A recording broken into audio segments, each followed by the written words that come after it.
Boa tarde a todos e todas. Sejam muito bem-vindos à nossa live comemorativa ao Dia Mundial do Meio Ambiente.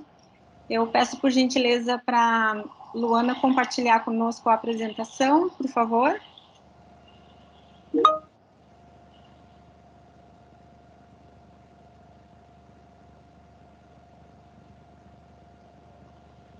Então, iniciamos agora a nossa live comemorativa do Dia Mundial do Meio Ambiente, esse ano com a temática Junte-se à hashtag Geração Restauração.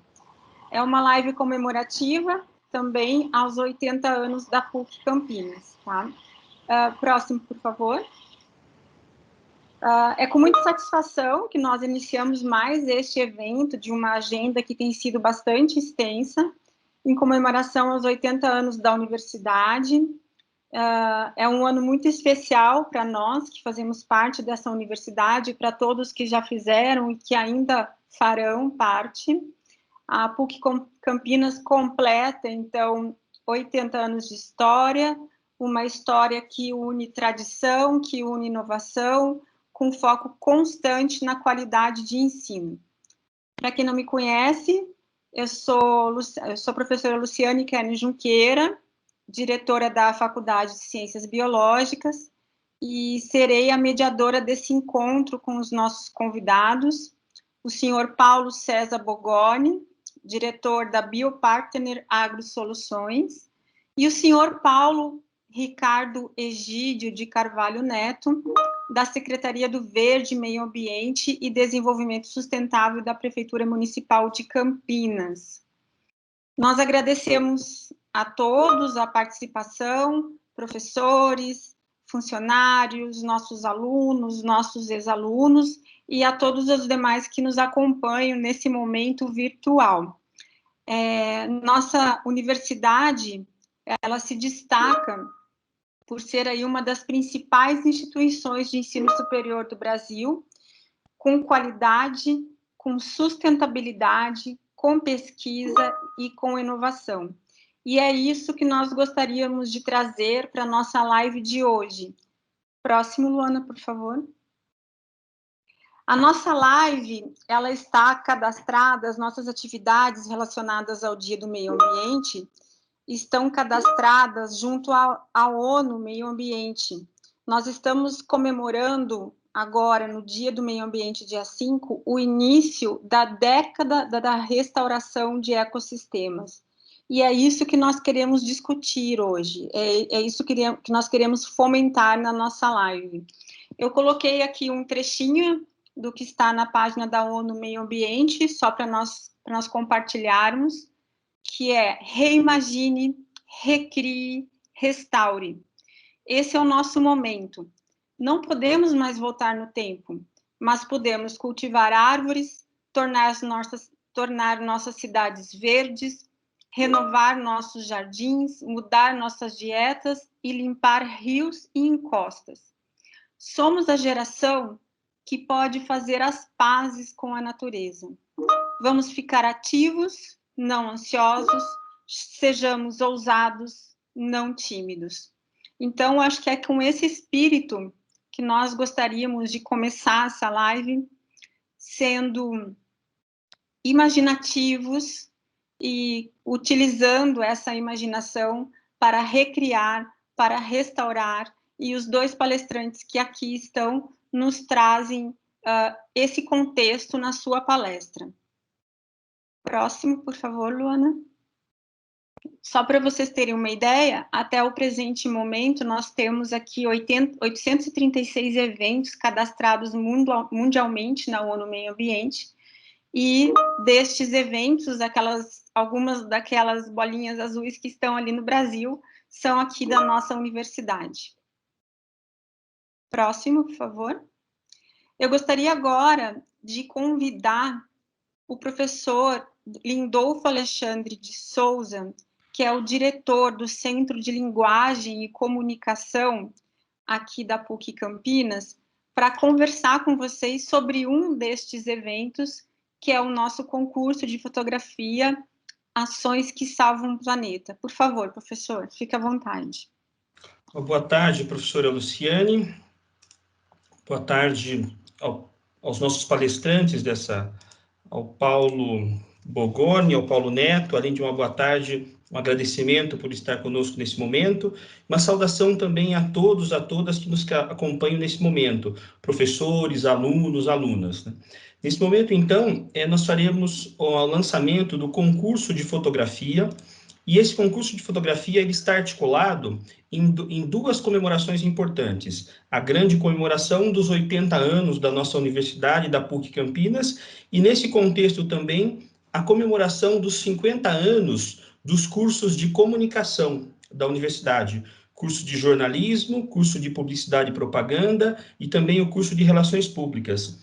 Como uma atividade comemorativa desses 50 anos, mas também no contexto da comemoração dos 80 anos da universidade, a Faculdade de Jornalismo está lançando um concurso fotográfico, em sintonia com o tema que será discutido, que será debatido nesta tarde. O título do concurso, Ações que Salvam o Planeta. O planeta precisa de abertura e velocidade. É uma promoção, então, da Faculdade de Jornalismo, com o apoio cultural da empresa Eletromídia, a quem também nós agradecemos. E o concurso terá uma premiação, em algumas categorias, uma premiação de R$15 mil. Nesse sentido, o concurso está num contexto do Programa das Nações Unidas para o Meio Ambiente, a década da restauração do ecossistema.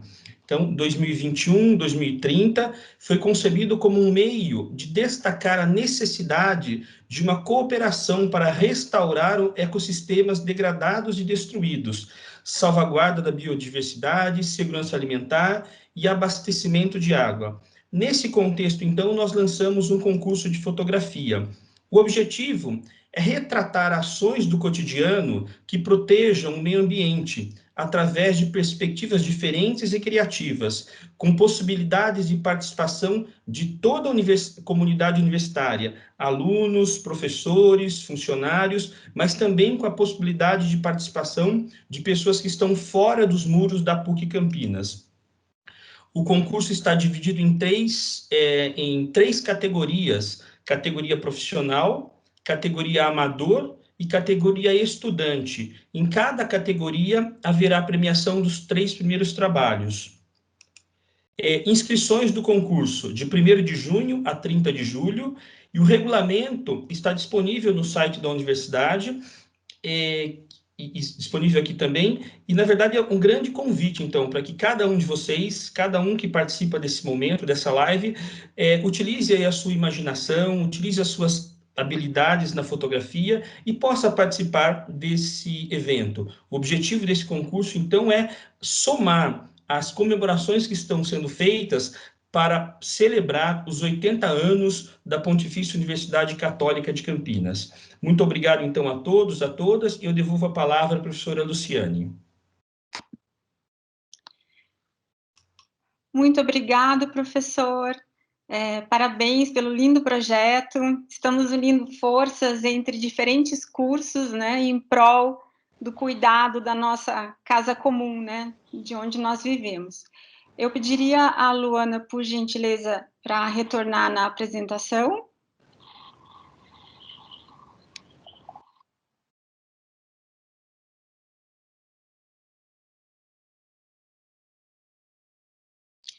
Eu vou conversar agora um pouquinho com vocês de um segundo projeto, né? Nós vamos apresentar aqui 3 projetos que se iniciou com o professor Lindolfo. Nós temos um segundo projeto, que é o projeto Vamos Reflorestar, que foi desenvolvido pelos alunos de biologia, pelos alunos do programa de educação tutorial do curso de biologia. E ele é um projeto no qual nós desenvolvemos e cultivamos mudas de espécies nativas no nosso viveiro de mudas que nós temos na Faculdade de Ciências Biológicas. E ele é inteiramente esse projeto é inteiramente desenvolvido para a doação destas mudas para as pessoas que têm interesse. Próximo, por favor, Luana.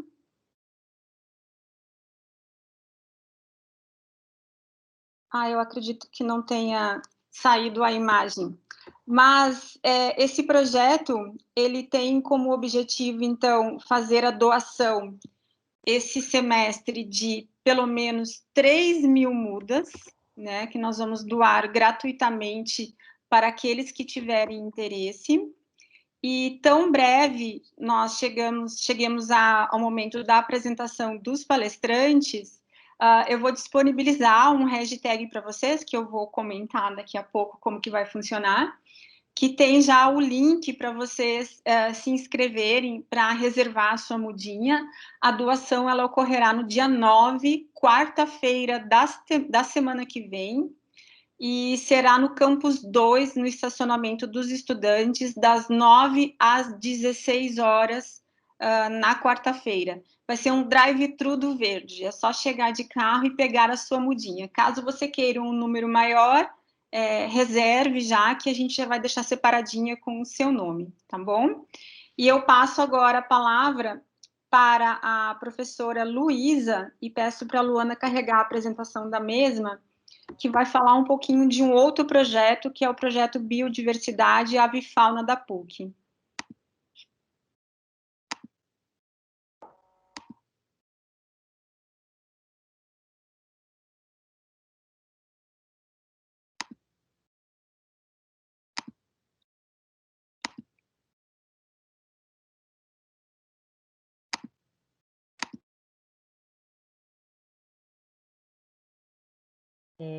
Boa tarde a todos.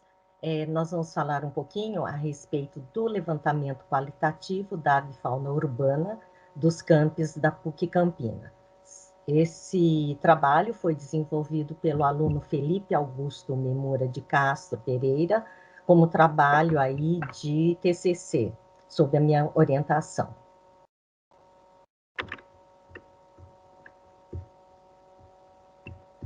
Por favor. O Brasil abriga, então, a segunda maior diversidade de aves do mundo, só perdendo, então, para a Colômbia.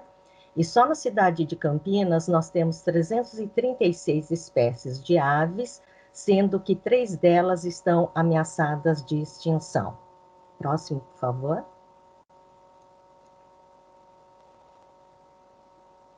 Destas, nós temos o gavião-pombo pequeno, a araponga e a águia cinzenta. Próximo, por favor.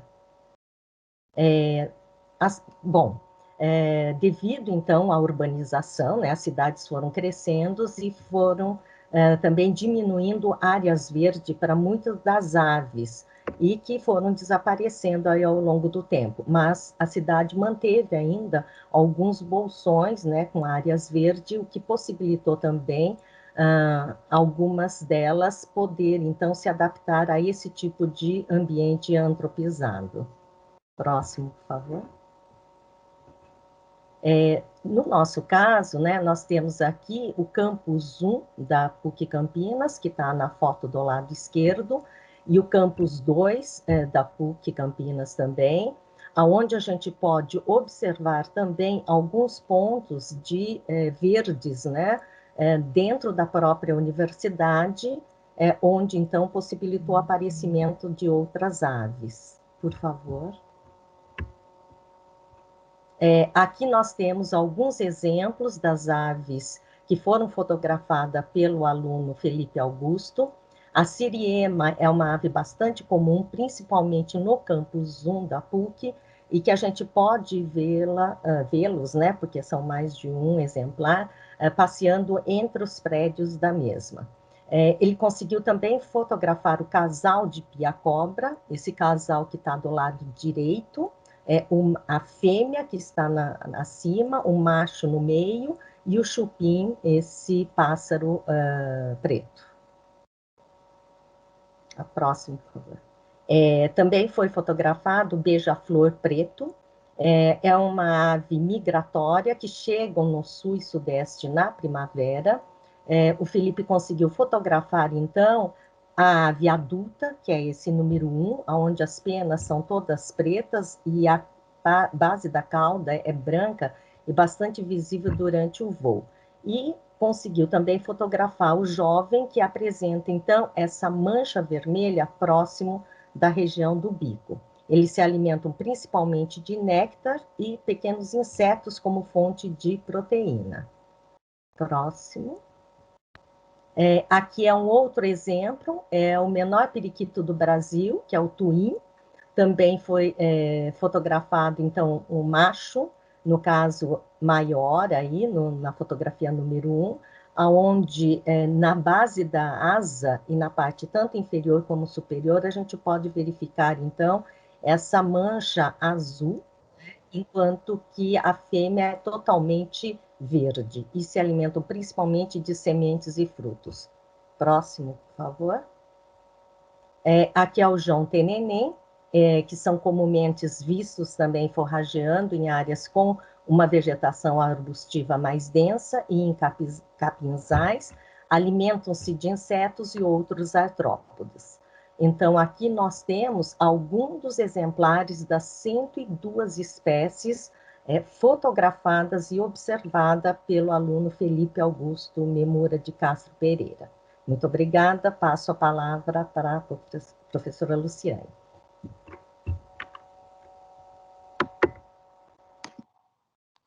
Muito obrigada, professora Luísa. Eu peço por gentileza para a Luana carregar a nossa apresentação.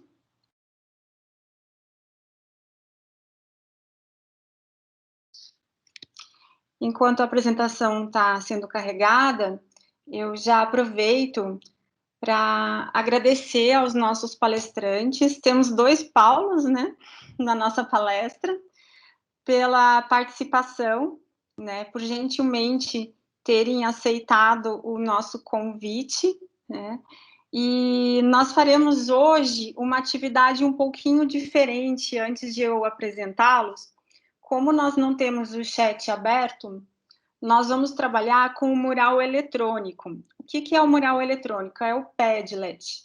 O Padlet, se vocês direcionarem o seu celular para esse QR Code, vocês irão cair no mural eletrônico, em que vocês podem deixar as suas perguntas, que vocês podem colocar imagens que representam o seu sentimento em relação ao Dia Mundial do Meio Ambiente, né? As perguntas aos palestrantes, vocês podem colocar lá também, que nós faremos uma triagem ao final, dependendo do número. E depois eu vou compartilhar com vocês aqui esse Padlet para vocês terem como fechamento da nossa live. Então, pode baixar foto, pode colocar cores, e lá eu já coloquei também o link para preenchimento para reserva das mudas, é a primeira postagem que tem lá. E aí eu vou acompanhando as postagens aqui com vocês, tá bom? Próximo, por favor. Então, nosso primeiro convidado é o Dr. Paulo César Bogorni, que é engenheiro agrônomo pela Universidade Federal de Santa Maria, doutor em entomologia pela Exalc USP, tem experiência em produção orgânica e controle biológico de pragas, atuando aí como pesquisador na Biopartner AgroSoluções e como desenvolvedor de projetos junto à BSF Nutrição e Tecnologia. Professor Paulo, mais uma vez, muito obrigado por ter aceito o nosso convite. A palavra é toda sua. Obrigado, Luciane. Obrigado, boa tarde a todos. É uma grande satisfação estar aqui hoje. Tenho um carinho muito grande pela PUC e na Semana do Meio Ambiente, com frequência, acabo aparecendo aí. O desafio de hoje é enorme, né? Além de falar pela data do meio ambiente, falamos também pela comemoração dos 80 anos da PUC, que é uma história muito bonita de sucesso, né? E o desafio grande de falar de um tema extremamente complexo, controverso, polêmico, em 20 minutos. Acho que seria mais fácil ensinar vocês a dançarem salsa em 20 minutos do que discutir questões ambientais, principalmente quando se envolve o agronegócio. Mas é um desafio muito gostoso e vamos tentar, pelo menos, instigar a curiosidade de vocês em relação ao tema. O título que eu escolhi para a discussão de hoje: é possível comer e preservar? A ideia aqui é polarizar. Nós vivemos num mundo muito polarizado hoje E as pessoas, quando discutem qualquer tema, elas raramente conseguem buscar o caminho do meio, né? E a tendência é nós polarizarmos. Então, a ideia aqui é trazer essa polarização para a nossa discussão, né? Então, na opinião de vocês, é possível comer e preservar? Qual é as duas imagens que representam o nosso futuro? Qual das duas representa o nosso presente? Qual das duas eu gostaria de viver? Ou qual das duas é hoje a origem do alimento que nós temos na mesa?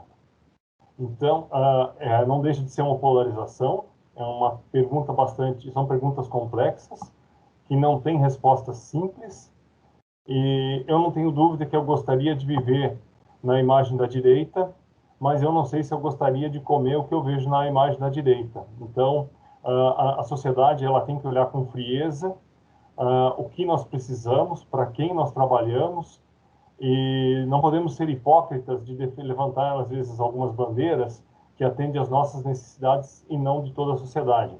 O meio ambiente é um dos bens mais preciosos que nós temos.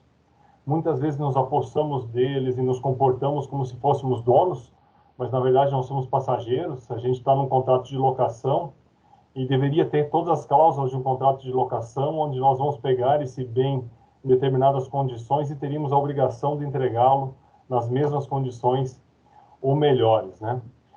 Por que nós temos essa preocupação com a agropecuária tradicional? Aqui nós temos um exemplo de uma plantação de soja, com uma área toda erodida, o solo sendo levado embora, assoreando rios, causando um impacto ambiental tremendo, uma diversidade quase nula. Na direita, nós temos uma área de pecuária extensiva, um sistema totalmente extrativista. Vocês podem ver que o pasto, além de degradado com erosão, ele foi formado a partir do fogo, que é algo muito questionado hoje.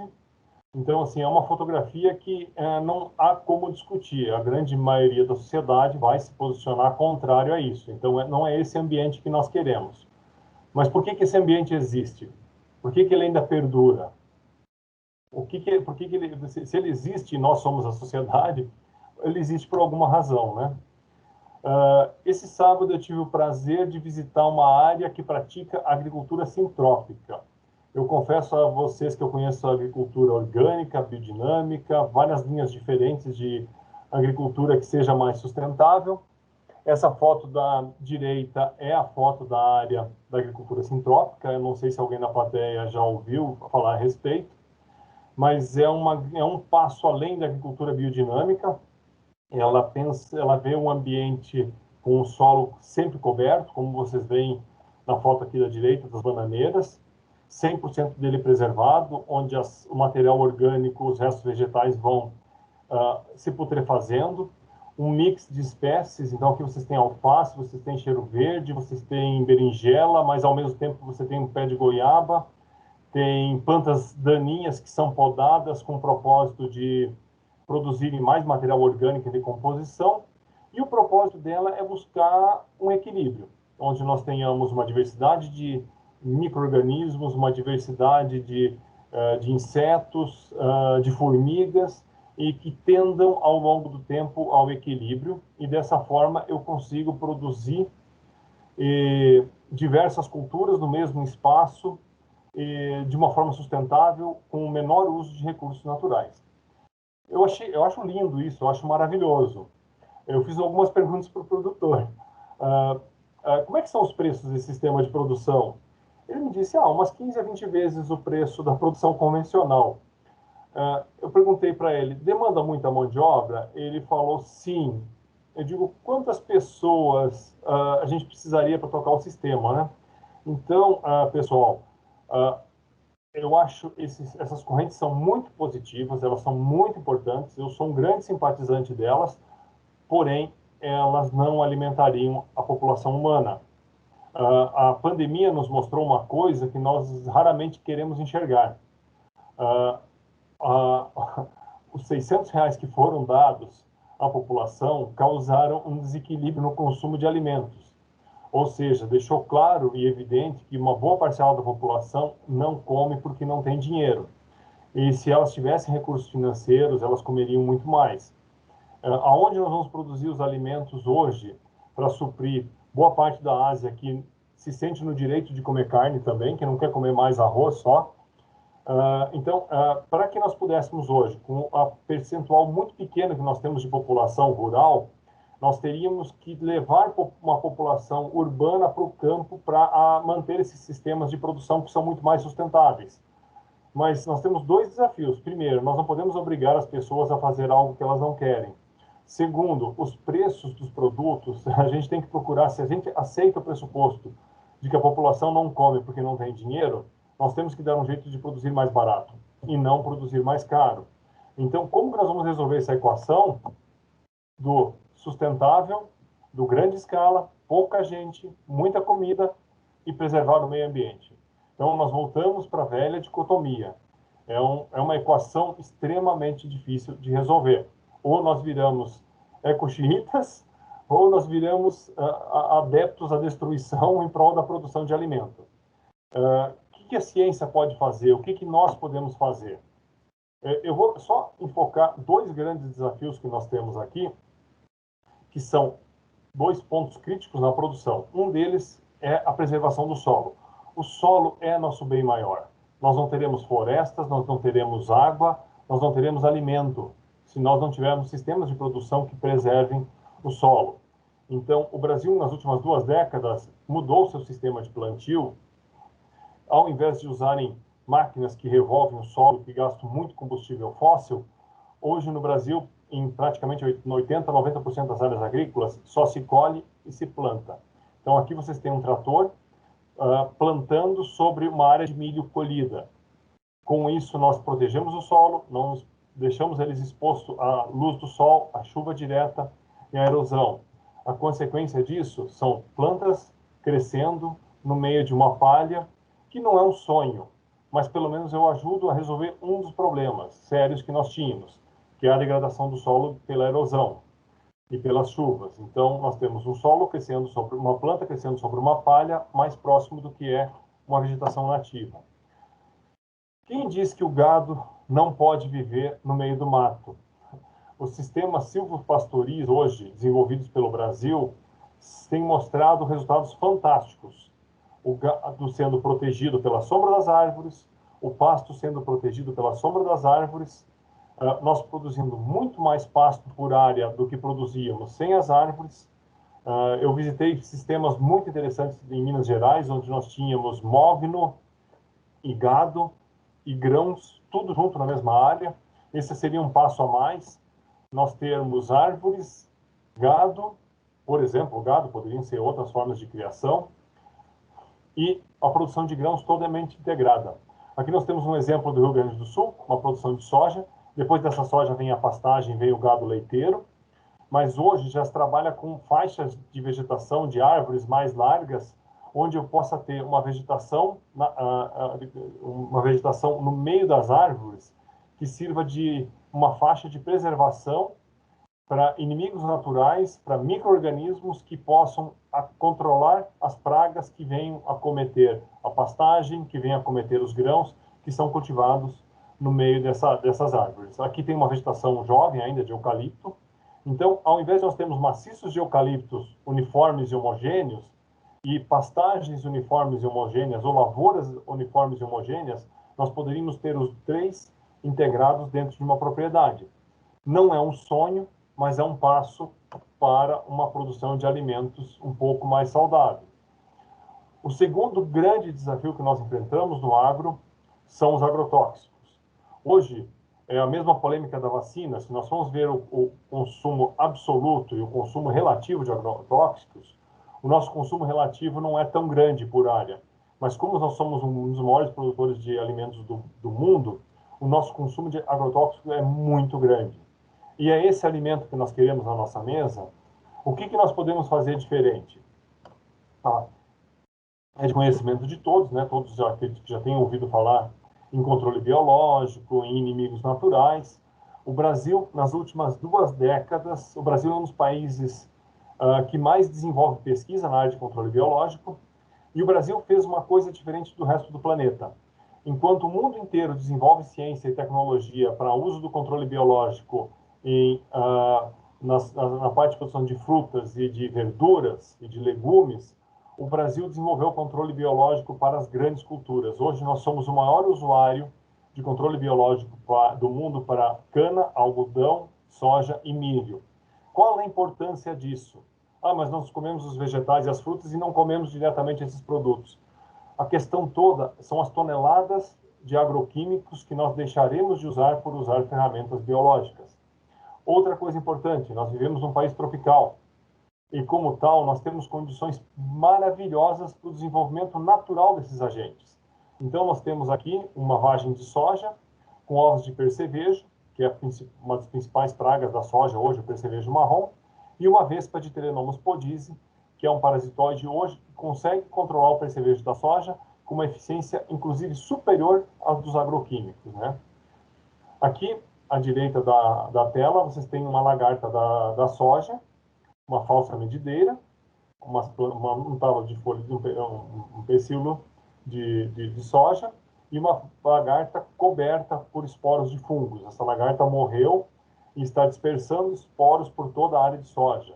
Então, hoje, nós temos hoje mais de 30 milhões de hectares no Brasil com o uso de controle biológico. E essa área cresce de 15% a 20% ao ano.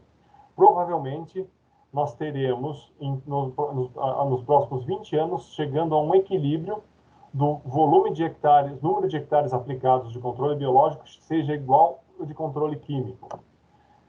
E ainda não é só essa a boa notícia, nós também trouxemos muita tecnologia agregada a isso. Enquanto que no controle químico eu tenho usado máquinas pesadas, com consumo de combustível fóssil, compactando o solo, usando volumes grandes de água, aqui nós temos máquinas que conseguem aspergir fungos, esporos de fungos sobre lavoura de cana-de-açúcar aqui, para controlar a cigarrinha. E nesse outro equipamento, nesse outro drone, nós temos essa bola aqui, e ela está cheia de pulpas de parasitoide, que vão ser liberados, tanto para controle de lagartas, quanto para controle de percevejos na soja, que hoje representam uma área bastante significativa e que devem crescer muito nos próximos anos. Sem combustível fóssil, com menor uso de recursos naturais, com máquinas muito pequenas, leves, diferentes desse cenário que é o que predomina hoje no Brasil. Bem, o controle biológico é grande no Brasil, mas nós ainda usamos o controle químico. Então, se o melhor cenário é reduzir para 50% daqui a 20 anos, o que nós podemos fazer hoje para diminuir o uso de controle químico e ainda assim garantir níveis de produtividade? Nós temos um exemplo, por exemplo, do uso da tecnologia. Eu vou sair dessa página e vou mostrar para vocês, só um momentinho, um outro vídeo.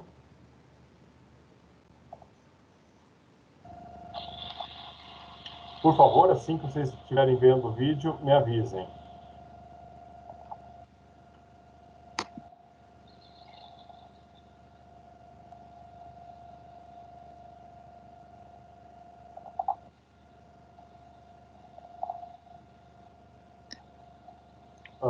Luana? Ainda não, Paulo. Não carregou? Apareceu. Apareceu? Uhum. Poucos segundos. Só está sem som. Isso. Vocês vejam a diferença da esquerda para a direita. O que se faz tradicionalmente da esquerda é aplicar os produtos químicos em 100% da área. Hoje nós temos equipamentos com sensores que direcionam a aplicação somente onde você tem a praga, planta daninha ou a doença. Vocês estão narrando, né?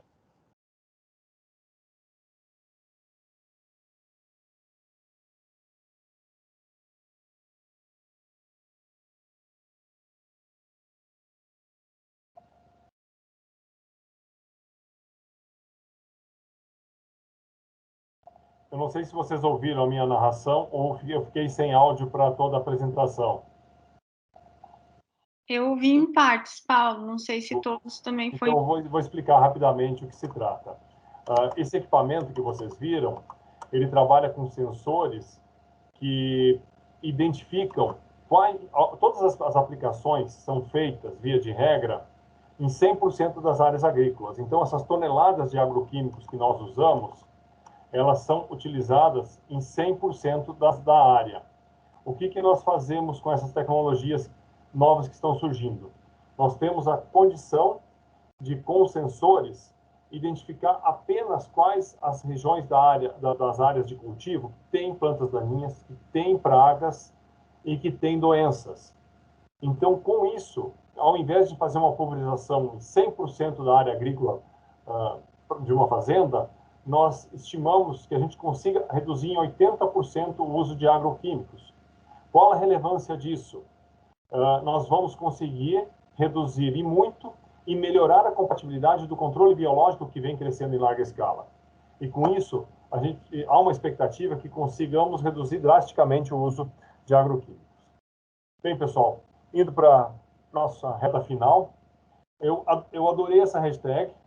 Acho que é uma responsabilidade muito grande para o público que está nos assistindo, que a grande maioria dele é mais jovem do que eu.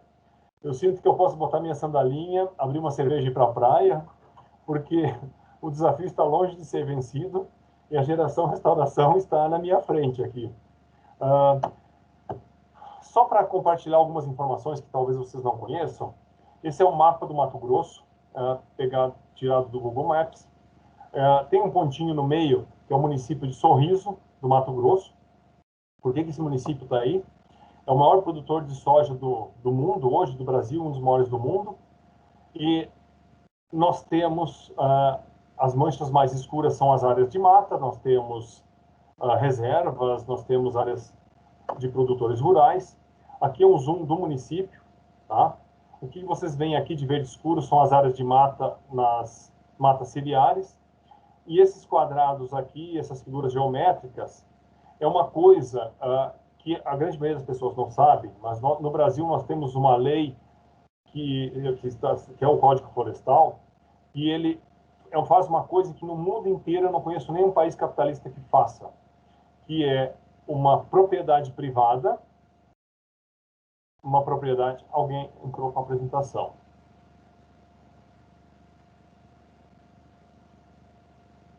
Que é uma propriedade privada e em que 20% da área, por lei, não pode ser desmatada, tem que ser preservada.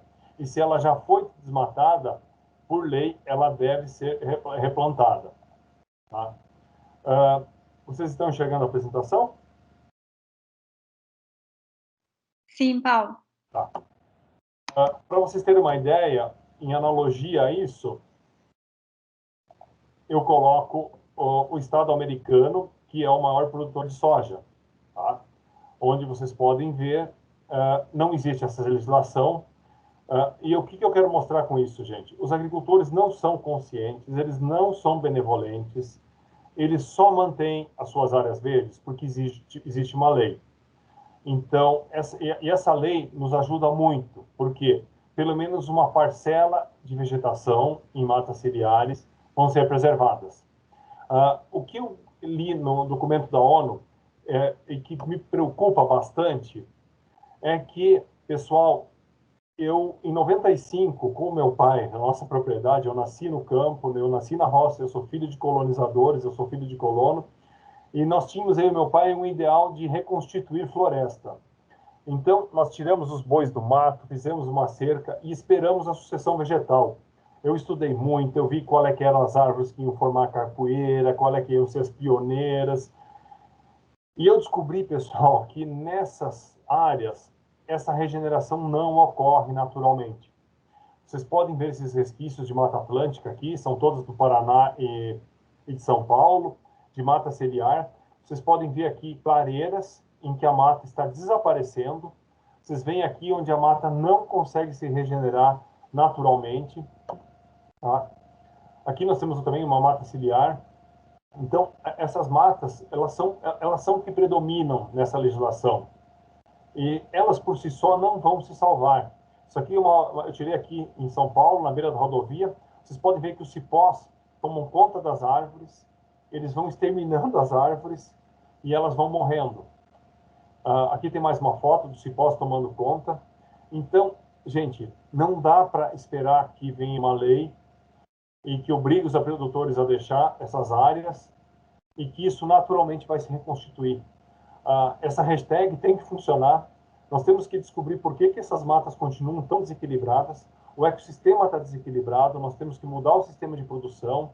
Eu trabalhei em alguns projetos para tentar descobrir essas causas, a gente conseguiu levantar algumas hipóteses, não descobriu todas elas, mas nós temos que mudar esse cenário. Elas são uma possibilidade grande de recuperação. A gente vê que os vertebrados, eles aumentam significativamente quando nós começamos a recuperar essas áreas, mas nós queremos matas frondosas nesses lugares. E nós ainda estamos longe de conseguir isso. Então, precisamos pensar muito. E, voltando ao nosso slide inicial, que também é o slide final, pessoal, não é a dicotomia, não vai ser a polarização que vai resolver esse problema. Nós temos que... A população vai continuar crescendo. Se nós não temos o direito de dizer para o mundo que ninguém mais vai poder ter filhos e que nas próximas 5 décadas nós temos que reduzir a população para 4 bilhões e não mantermos ela caminhando para os 10 bilhões, que é uma realidade. Nós não podemos dizer que uma parcela da população não vai ter direito a comer um pedaço de carne de frango se ela tem por desejo, e ao mesmo tempo nós temos que colocar comida barata na mesa. O desafio é enorme, não é tão simples, e ao mesmo tempo nós não podemos acabar com o planeta. Tecnologias disruptivas virão, mas enquanto elas não chegarem, nós precisamos nos mexer. Então, essa hashtag, eu acho ela fantástica, é um desafio enorme e está nas nossas mãos, que somos locatários desse ambiente. Obrigado pela atenção, seguem os dados de contato e obrigado pela oportunidade.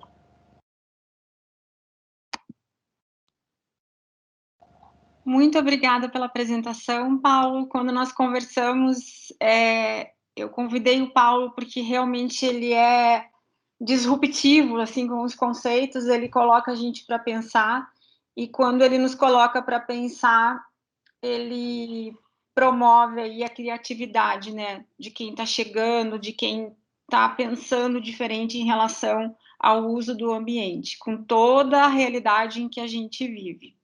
Eu vou pedir para a Luana, por gentileza, carregar o slide novamente.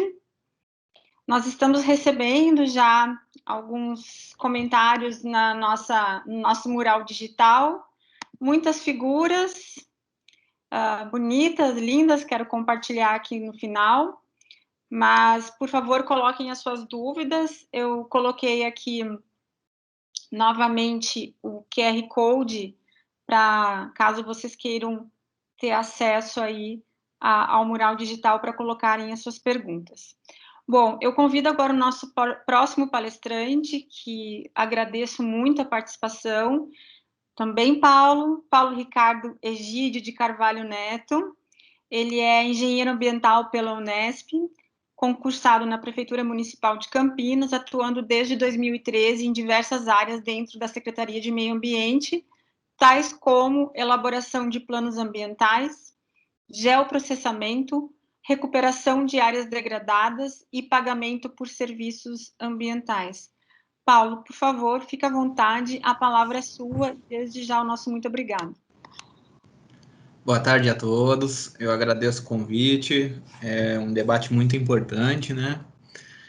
E parabenizo também os palestrantes anteriores. Vou puxar um gancho já do meu xará Paulo. Bom, como você apresentou, Luciane, eu trabalho na Secretaria do Verde, Meio Ambiente e Desenvolvimento Sustentável de Campinas, desde 2013. E como são diversas frentes da Secretaria, eu vou explanar hoje aqui sobre o nosso programa de pagamento por serviços ambientais, que também é um programa guarda-chuva, assim que a gente chama, pois ele lida com recuperação de áreas de preservação, com saneamento das propriedades. Então, eu vou compartilhar minha apresentação aqui e vou tentar ser breve. Caso alguém tenha alguma dúvida específica, depois a gente pode tirar essas dúvidas, né?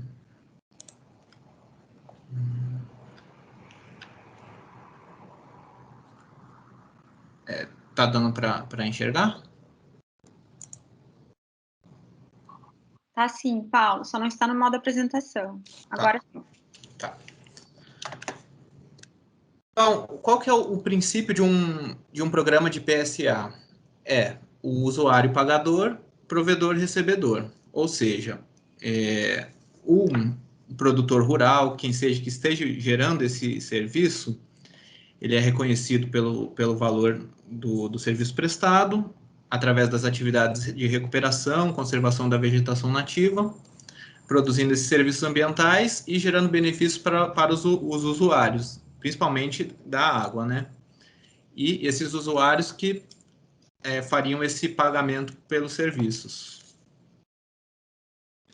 Em Campinas, esses trabalhos na área rural começaram principalmente com o plano de saneamento básico, lá em 2013. Nesse plano, foi feito um diagnóstico, prognóstico, e se chegou num programa de saneamento rural, de criação de um núcleo de apoio ao saneamento rural sustentável.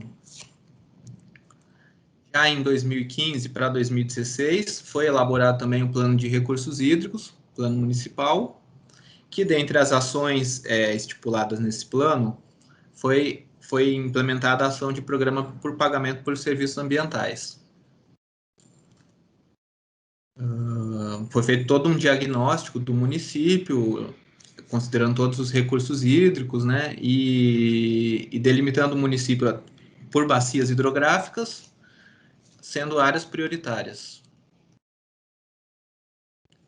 Foi feita toda uma análise do cadastro ambiental rural, né, das propriedades que estavam cadastradas no CAR, por tamanho de propriedade, para a gente poder implementar esse programa. Como é que funciona o programa aqui em Campinas? Ele está em andamento hoje em dia graças a uma gestão integrada, né? Tanto o plano de recursos hídricos, o plano do verde, que também estipulou algumas ações, como a recuperação de áreas degradadas, o plano de saneamento já mencionado, o plano de educação ambiental, o programa de saneamento, o banco de áreas verdes, que eu vou explicar um pouquinho melhor, e programa de recuperação de nascentes. Também, hoje em dia, a gente pode considerar que o sucesso do programa pelas parcerias que são feitas também, né? A gente tem um conselho que rege todo o programa, que tem diversas pastas da prefeitura e representantes de fora também de conselhos populares, representantes da CAT também. Alguns dos parceiros a gente pode citar a Sanasa, o Sindicato Rural, a Unicamp, a própria PUC, a CAT, né, que hoje em dia é a CDRS, a Embrapa. Então, lá em 2015, foi feita a Lei Municipal 15.046, que ela instituiu esse programa aqui em Campinas. E, para regulamentar essa lei, foram feitas diversas outras legislações, né? Em destaque, o Decreto 19.441, que regulamenta o subprograma PSA Água. Alguns dos instrumentos dessa lei são... ela estabeleceu alguns subprogramas de pagamento por serviços ambientais, são 7 subprogramas, PSA Clima, PSA Carbono, e o primeiro a ser regulamentado foi o PSA Água, através do decreto mencionado.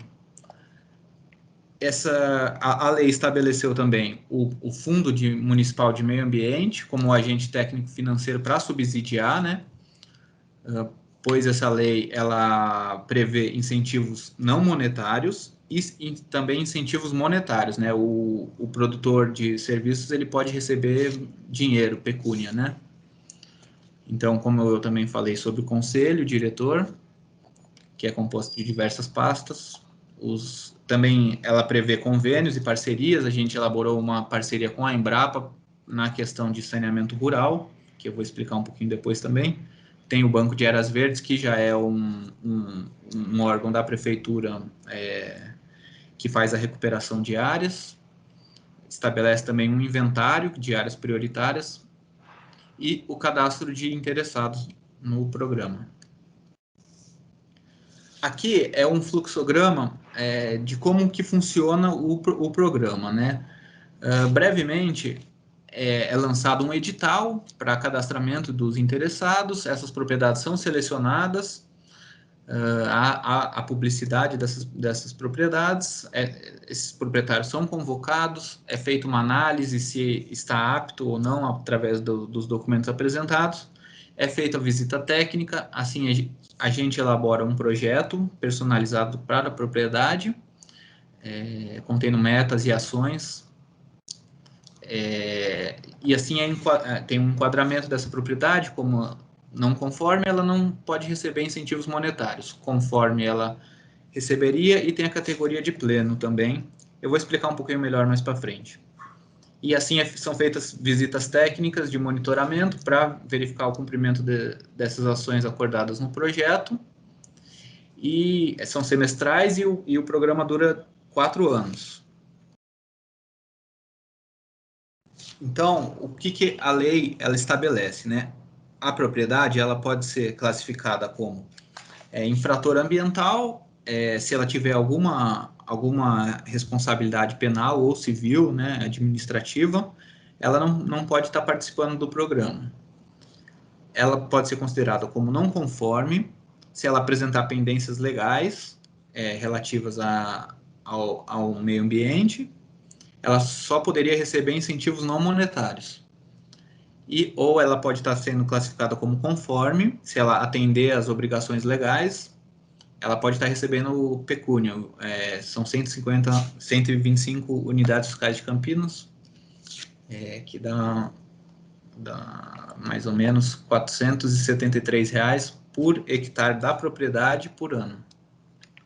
Ou se ela também, além de cumprir as obrigações legais, são identificadas pelo menos 6 proatividades nessa propriedade, ela pode ser classificada como plena e receber o valor cheio de 250 UFIX, que dariam aproximadamente R$ 947 por hectare da propriedade por ano. Aqui são as obrigações legais que ela tem que cumprir, a gente chama de blocos, né? Tem o bloco do Código Florestal, que ela tem que estar cadastrada no CAR, e estar com as APPs e a reserva legal em dia, né? O bloco de poluição e saneamento d'água, que é o bloco do saneamento, que a gente observa como é feita a destinação dos efluentes na propriedade, e o bloco de conservação de solo e água.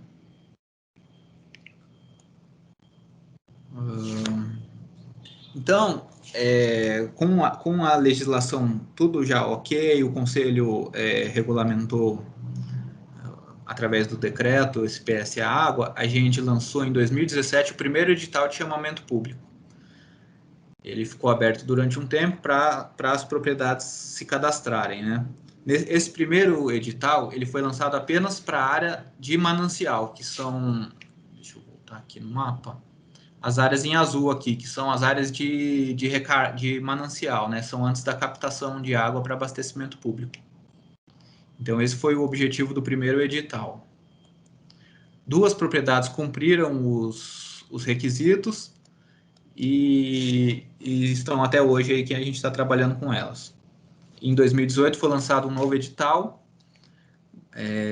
tiveram mais 18 inscrições, 3 foram desabilitadas, então mais 15 propriedades que a gente está trabalhando também. Então, ao total, estamos com 17 propriedades. Aqui é um exemplo de um quadro que a gente coloca no projeto da propriedade. Aqueles 3 quadros que eu expliquei, os 3 blocos, né, que eu expliquei anteriormente, do Código Florestal, saneamento rural e conservação do solo, o bloco de outorga de recursos hídricos também, que entra apenas na proatividade, né? Então, a gente coloca ações e metas durante os 4 anos do programa. Outro exemplo de um mapa que é colocado no projeto, onde a gente elaborou um diagnóstico da propriedade e das características dela, como as APPs, os cursos d'água, e um mapa da situação planejada após os 4 anos do programa, né, envolvendo conservação de solo, boas práticas agrícolas e recuperação das áreas de preservação. Então, aqui é um exemplo das vistorias que a gente faz semestrais, né, nessas propriedades. Também a gente inclui assistência técnica, através dos nossos parceiros também, a CAT, o IAC. A gente já elaborou alguns dias de campo nessas propriedades participando.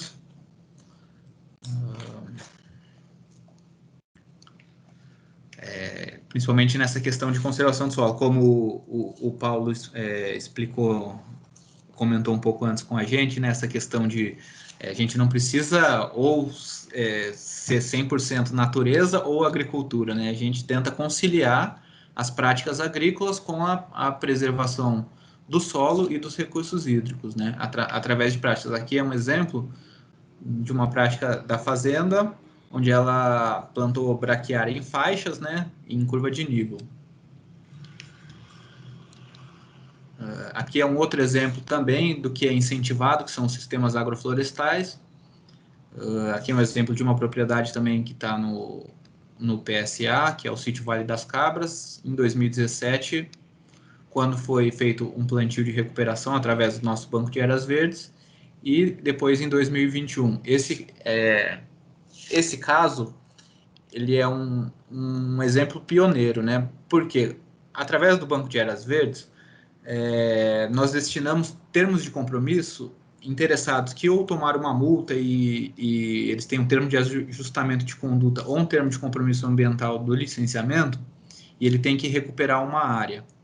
Então, a gente tem esse banco onde a gente destina esses plantios para as áreas de Campinas, né? Geralmente esses plantios são feitos através do plantio total, né, de mudas.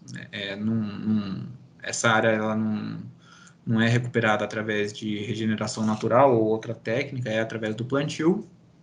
E é um plantio convencional, né, 3x2. Nesse caso, não. Nesse caso, o proprietário ele solicitou que fosse feito em curvas de nível, solicitou adubação orgânica, porque ele trabalha com horta orgânica lá. Então, ele ficou responsável pela manutenção e enriquecimento da área. E a gente percebe um sucesso nessa técnica, né, quando o proprietário se apropria dessa recuperação.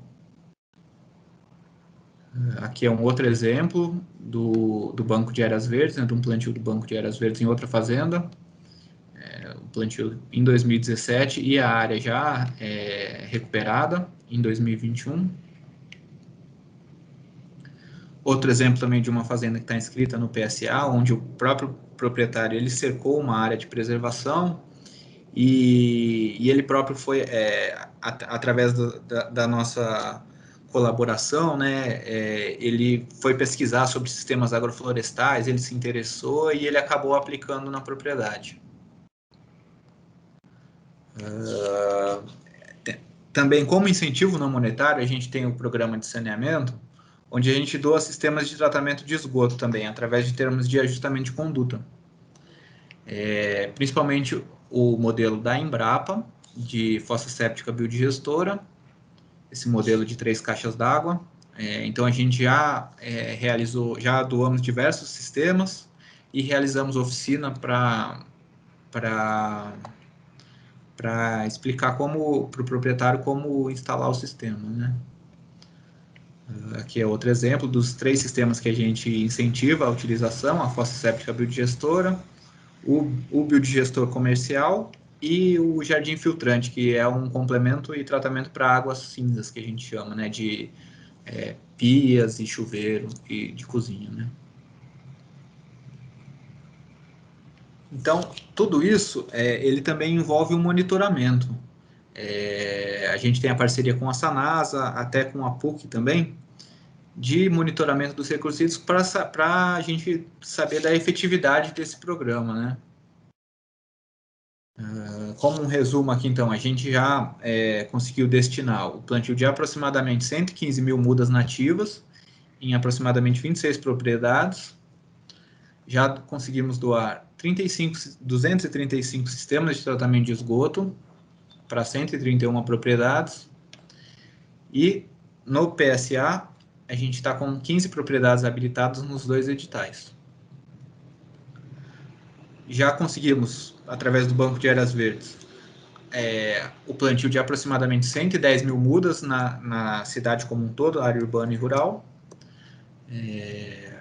Aí isso dá aproximadamente investimento 11 milhões de reais. Na questão do saneamento, a gente já doou os 235 sistemas, 135 foram através de termos de ajustamento de conduta e 100 sistemas foram através do Fundo Municipal de Meio Ambiente. Que esse fundo, o PROAMB, ele é a fonte também do pagamento do incentivo monetário para as propriedades. Atualmente, dessas 15 que estão habilitadas, 8 estão aptas e recebendo já os incentivos monetários, totalizando aí aproximadamente 60 mil reais até o momento. Essas informações elas podem ser consultadas também no portal Geoambiental de Campinas. Aqui é um exemplo das propriedades que recebem esses incentivos, né? Eu agradeço a atenção e acho muito importante essa discussão, né? Considerando que Campinas tem aproximadamente 800 quilômetros quadrados, metade do município é área rural, né? Então, a gente vê a importância de se trabalhar e tentar conciliar essa agricultura com o meio ambiente, né? Eu separei aqui um vídeo do nosso PSA, só que eu não sei se vai funcionar. Eu vou tentar aqui. Vamos ver se eu consigo.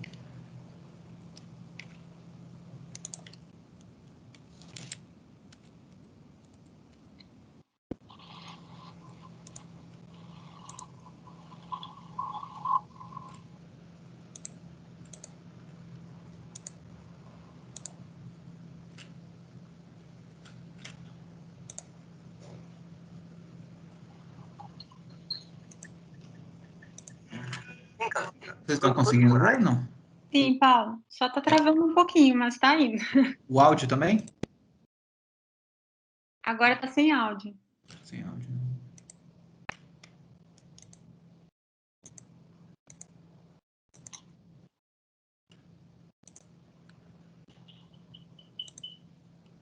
Se vocês quiserem também, acho que tanto. Agora foi. Agora acho que vai, né? Em Campinas, produtores rurais podem receber dinheiro da prefeitura por serviços ambientais, uma forma de aumentar e melhorar a produção de água. Eu sou Carlos Martins, engenheiro agrônomo e hoje cidadão repórter.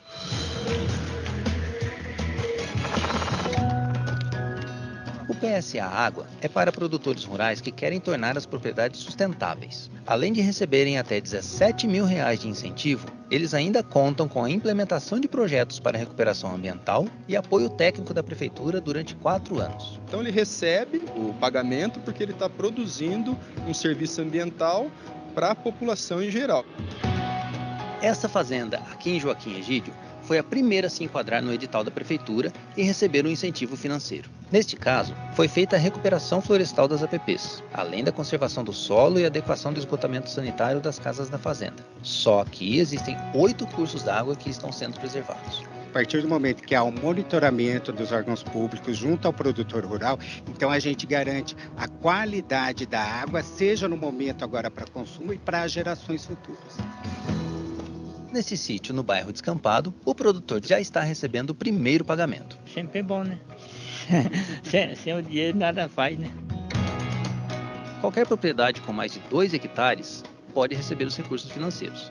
Para isso, basta fazer um cadastro no site da prefeitura. Mas atenção, também é preciso ter a matrícula da propriedade, estar na zona rural e ser cadastrada no CAR. O prazo para inscrição no programa vai até o dia 22 de abril. O seu João, que é produtor de frutas, ficou sabendo do programa e quer muito fazer parte. É uma vantagem muito grande, né? Vai proteger as nascentes, vai servir para mim e para os vizinhos que estão rio abaixo, né? Em 4 anos, a meta é trabalhar em 900 hectares no município. Os recursos que são do Fundo Ambiental podem ser destinados ainda para mais 98 propriedades rurais. Nós queremos que o produtor rural tenha consciência da importância de se preservar o meio ambiente e que ele consiga conciliar as atividades rurais que ele pratica na propriedade com a preservação ambiental. Eu sou o Carlos Martins e hoje fui Cidadão Repórter.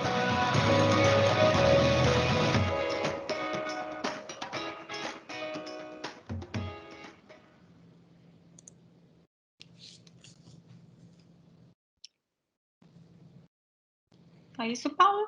É isso. Muito obrigada, agradeço a sua apresentação. Eu vou pedir para a Luana recarregar o slide. Enquanto isso, eu gostaria de comentar com vocês e com as pessoas que estão nos assistindo, né, o porquê que nós escolhemos vocês dois, né, que trabalham com temas de recuperação mesmo, né, que é a proposta da ONU, né.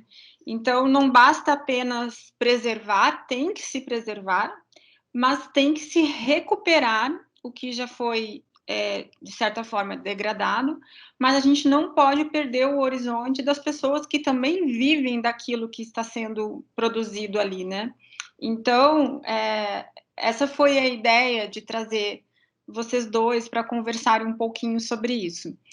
Eu passo a palavra agora para o professor Lindolfo, e depois eu vou fazer a leitura de algumas questões que foram enviadas pelo público no Padlet. Então, eu ouvi atentamente as duas apresentações, queria, inclusive, parabenizar o Paulo Bogorni, o Paulo Neto, pela sutileza e pela oportunidade que vocês nos trazem para a universidade, para o corpo docente, para o corpo discente, questões que dizem respeito ao meio ambiente, à ecologia, enfim. E quando eu ouvia a apresentação de vocês, que me pareceu complementares, me colocava aquele desafio, que é o desafio do ser humano do século XXI, que é a ideia do oikumene, que é a ideia da casa comum, né?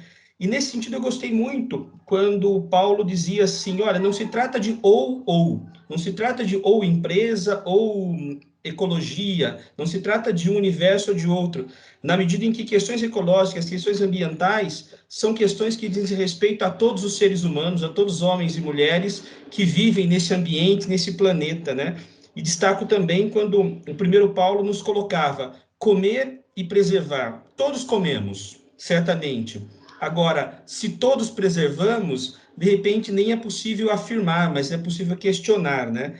Nesse sentido, então, numa tentativa de ler as duas exposições, uma articulada à outra, me parece assim que a importância delas é que elas apontam para nós que questões ambientais, questões ecológicas, dizem respeito à iniciativa privada, o primeiro palestrante, e ao poder público, o segundo palestrante, né? Dizem respeito ao campo e dizem respeito à cidade. Quer dizer, de fato, é um desafio que é colocado para todos e para cada um de nós.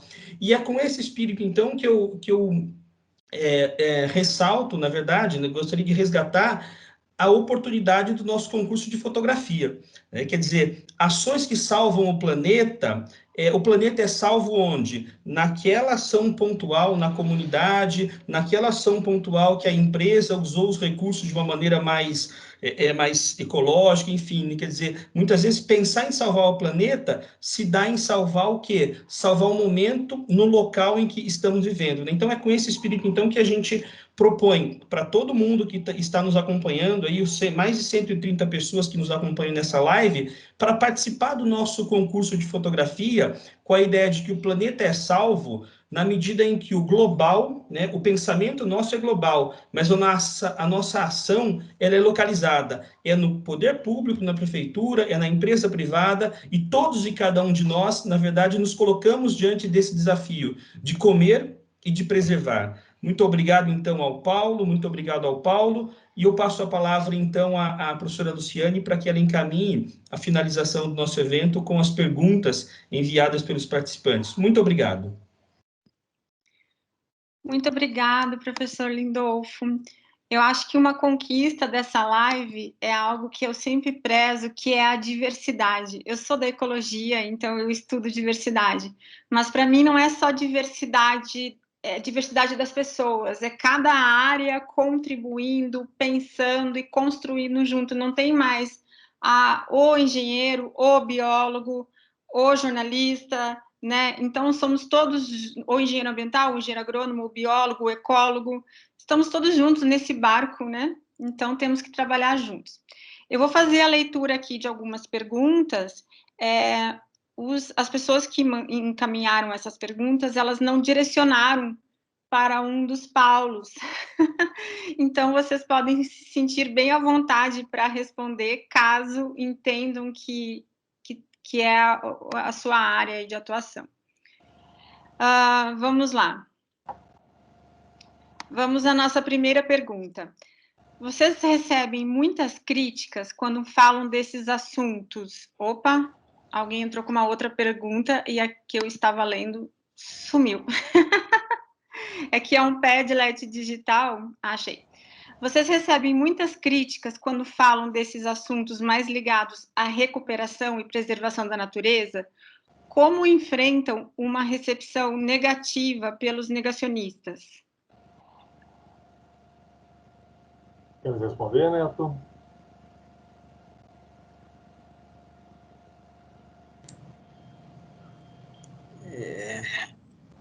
Sim. A gente não costuma receber muitas críticas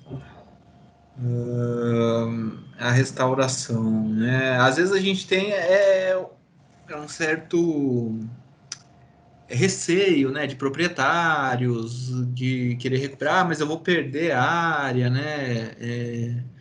Mas é a legislação, né? A legislação ela põe que áreas de proteção têm que ser recuperadas, então não tem muito.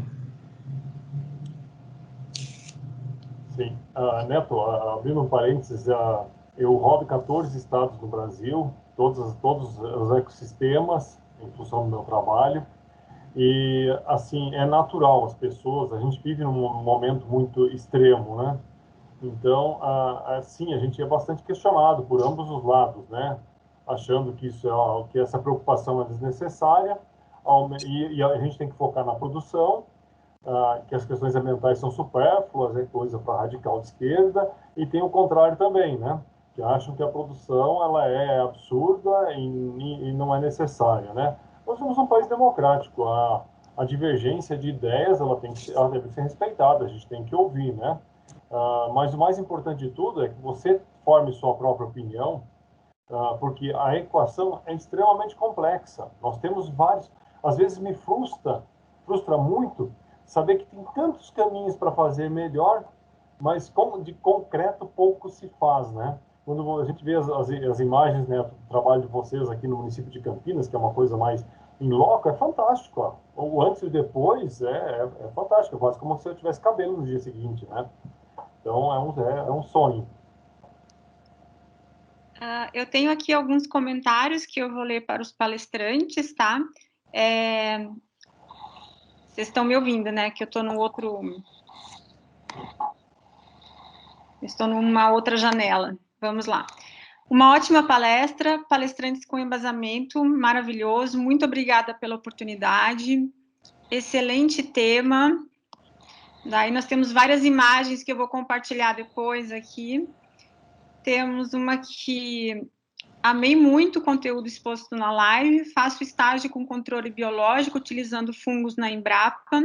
Esse tema é de extrema relevância para o nosso futuro, principalmente no Brasil, que é um país agrícola. Parabéns para todos os palestrantes envolvidos. Esse comentário foi feito pela aluna Ana Vitória Reina da Silva, aluna da Biologia. Paulo, você gostaria de fazer algum comentário? Você que tocou nesse tema? Não, Luciane, na verdade, assim, o controle biológico é algo consagrado, né? O Brasil tem vários cases de sucesso. O primeiro deles é dos anos 70, e depois no Sul, nós tivemos outros cases no Nordeste, nos anos 80. Eu mesmo, quando era estudante de graduação, fui para o sertão para conhecer um desses cases, quando eu ainda estava, acho que no quarto, quinto semestre de agronomia, onde as áreas de tomate tinham sido dizimadas lá. E na época existia a antiga Sica, para que alguém mais velho sabe do elefantinho verde nas latas de molho de tomate, de massa de tomate. As lavouras foram dizimadas, não havia produto químico que controlasse, e aí abriu-se uma janela para o controle biológico, né? E o controle biológico, ele tem esse grande desafio. Ele só vai ser usado quando o químico não funcionar. Então, essa consciência a gente precisa trabalhar para que os produtores enxerguem o controle biológico não como uma atitude desesperada, mas sim como uma alternativa concreta. Tem uma pergunta aqui interessante. Como tornar um público mais velho, não sei se entramos nessa, mais consciente do assunto preservação? Como fazer eles perceberem a importância disso?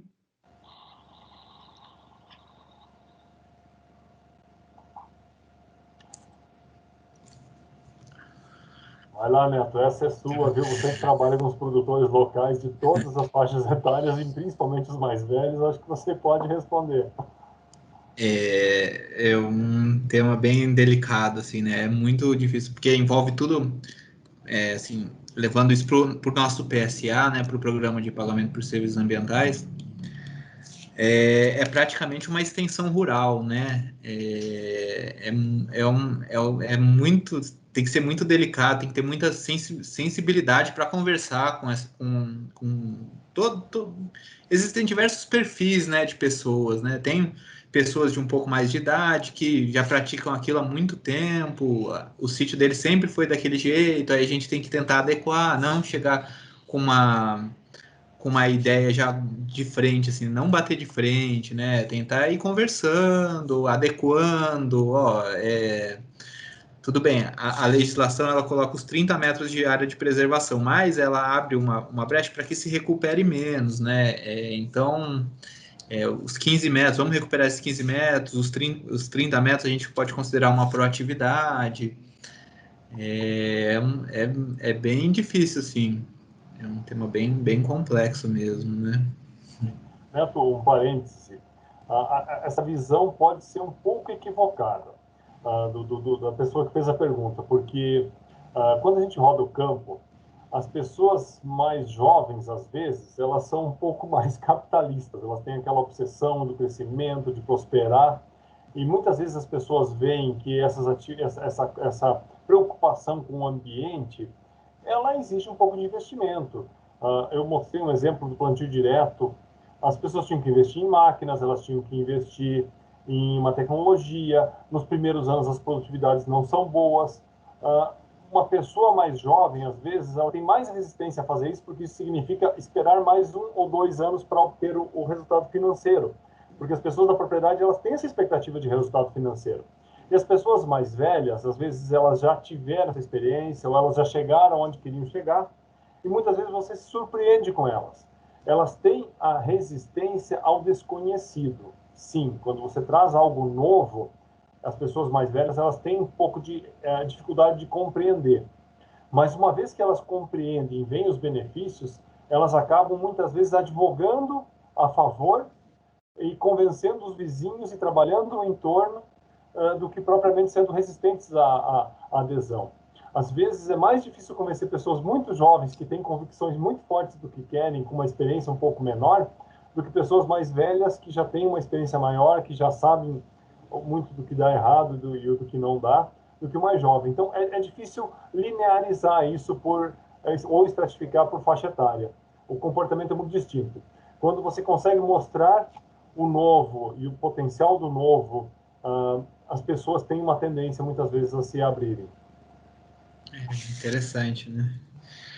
Já no nosso caso que a gente lida com uma preservação ambiental mesmo, que seria uma perda de área, né? Isso é muito complicado, né? De você conseguir abordar para as pessoas. Mas a gente dá sorte aqui porque são pessoas muito receptivas, né? Primeiro que a inscrição no nosso PSA, ela é voluntária, né? Então, a pessoa já tem uma noção do que seria, assim, né? O programa, que é a questão do meio ambiente, né? Então, isso ajuda bastante, assim, que aqui a gente deu sorte, assim, que os proprietários que fazem parte do programa são muito receptivos, isso ajuda bastante.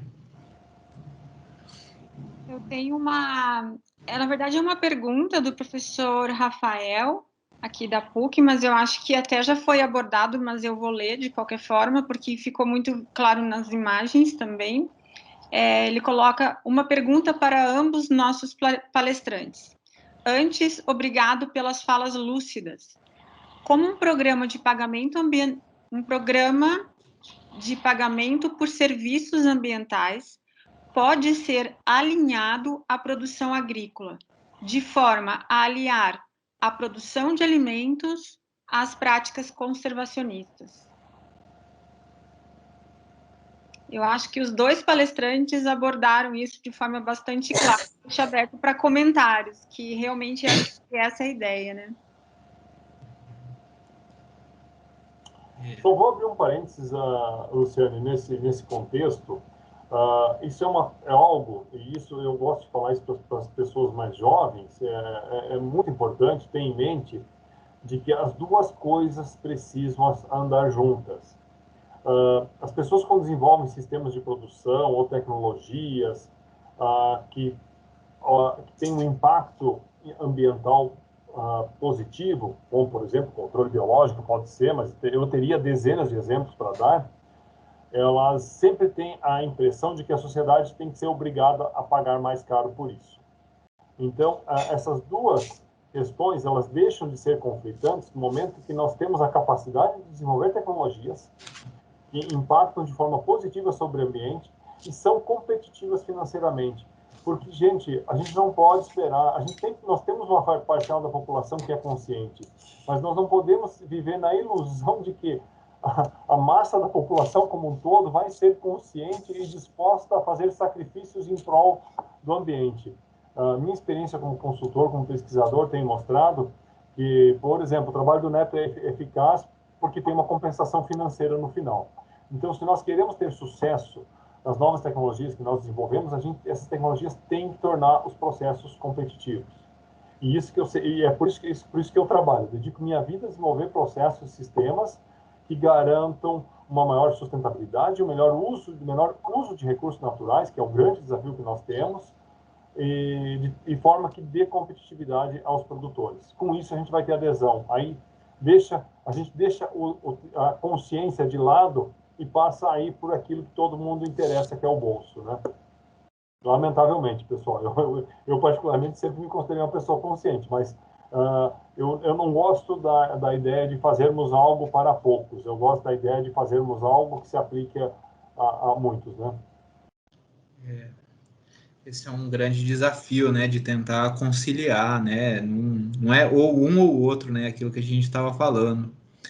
Existem, não precisa ser tão radical ao ponto da agricultura sintrópica, né, que você colocou como exemplo, né. Eu até tive a oportunidade de fazer uns cursos do Ernest, que é um dos pioneiros aí nesse tipo de agricultura, que é juntar ali 20 plantas num metro quadrado, né, que é um trabalho muito intensivo, manual, né, mas sim de tentar achar boas práticas, né, o consorciamento, né, curvas de nível, são práticas que já vão estar conciliando essa agricultura com uma melhor qualidade do meio ambiente, né, infiltração de águas, melhora do solo, né, então são práticas assim que podem estar ajudando. Isso no nosso programa a gente sempre incentiva, sabe?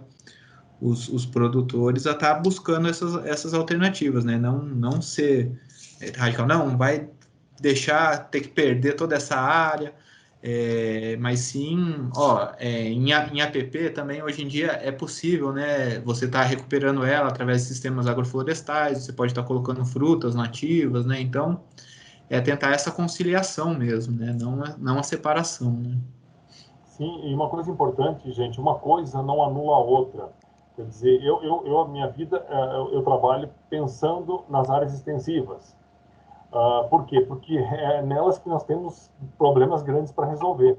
Mas isso não tira o mérito nem a importância dos trabalhos como, por exemplo, das hortas urbanas, dos jardins verticais, dos telhados verdes, das piscinas que têm água filtrada com água a pé e não fazem tratamento químico nelas.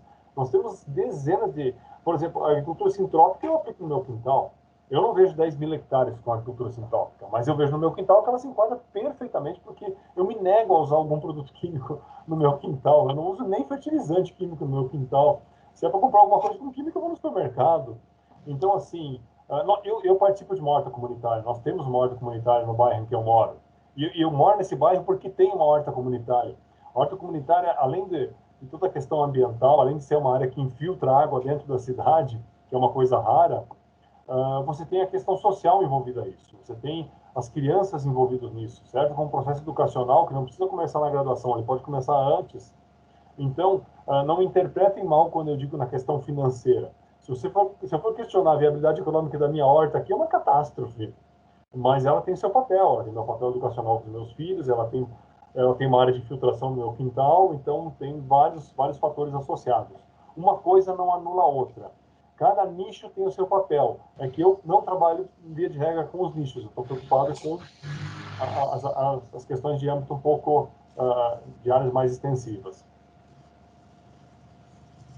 Bom, pessoal, nós temos aqui mais perguntas, eu vou encaminhar para os palestrantes, finalizando, nós vamos aí para os nossos 2 minutos finais aqui da nossa palestra, muitos elogios, eu vou pedir para a Luana compartilhar com vocês o Padlet, para vocês enxergarem ali as imagens que foram enviadas, então esse aí foi o mapa digital.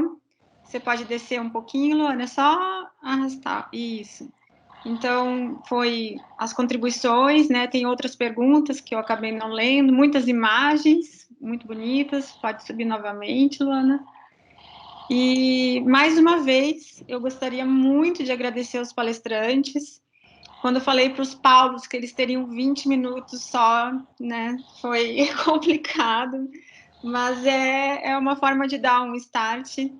Muito obrigada, professor Lindolfo, por estar aqui conosco. Se o pessoal se inspirar nessas imagens que aí estão no nosso Padlet, no nosso mural digital, se a Luana puder subir um pouquinho ele, eu acho que teremos lindas fotos no seu concurso. E nós vamos encerrando aqui a nossa palestra, e eu deixo a palavra aberta para aqueles que queiram se manifestar. Entre os palestrantes e o professor Lindolfo, por favor, fiquem à vontade. Caso contrário, já vamos encerrando por aqui. Muito obrigada mais uma vez.